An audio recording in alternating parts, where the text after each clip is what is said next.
If you want to go from here to here in just 3 steps, this video is for you. Hi, I'm Soumya and I'm a second year medical student. And just to share my credentials with you so that you know who you're getting study advice from, I got all 9s at GSCE and 4 A stars during my A levels. So if I was in a similar situation to you, here's what I would do. But before we begin, there's something I want to ask you. Do you want to prove them wrong? Do you actually want to get good grades? This is important because without the mentality, you will fail at step 1 and not even get the grades that you want. One thing I would recommend is putting something on your wall where you work, or the screensaver on your phone as a constant reminder of why you want to make this academic comeback.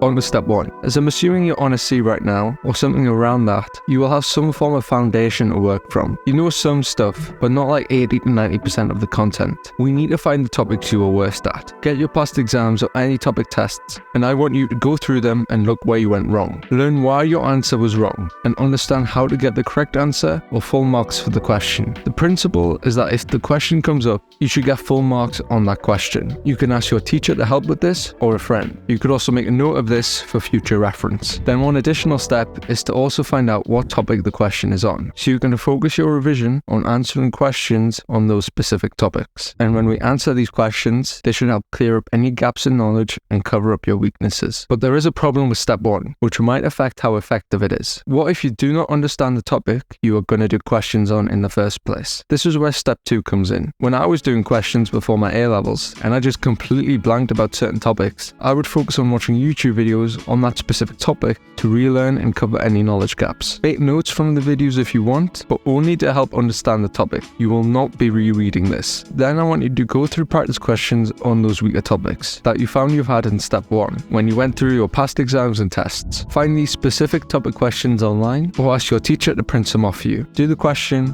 look at the answer, understand why you get any questions wrong, and like step 1, constantly improve and learn from it. Make more references so you do not make the same mistake again. If that question you got wrong came up, you should get full marks for it because you have done the question and learned and understood how to get full marks. Before I move on to the third and most important step, I have a quick message for you. I know if I was in your situation, I would be constantly kicking myself. I am in med school. I get angry when I don't understand something or don't get a question right. Just like you would be kind to others. Be kind to yourself, man. Sleep on time, because in my opinion, it's better to sleep earlier and start the day earlier than sleeping late and starting the day late. Keep hydrated when you study, eat properly. I know it's a stressful time, but try. And a bonus tip is to get some exercise. I do this in my morning, but during the day, it can give you a mental break from studying. And exercise can boost focus and energy. And remember, if you keep putting in the work, who can actually stop you but yourself? Step 3 will make sure you are fully prepared to not get another C, but get what you're striving for. I want you to go through past papers. The same principles as step 2 really, but why does this help?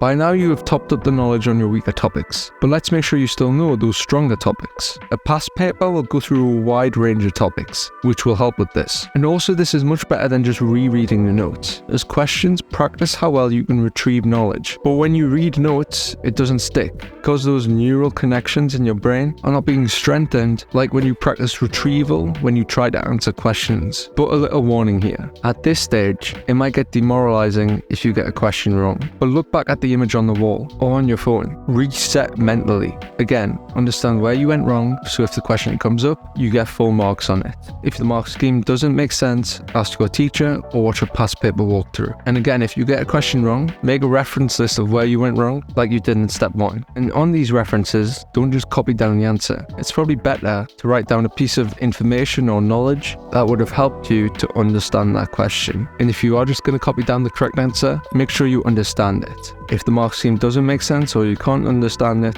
ask your teacher or watch a past paper walkthrough. And if you're going to read anything, read this before exams so you don't make the same mistakes. And remember, every setback is a setup for a stronger comeback. Your journey to success starts now.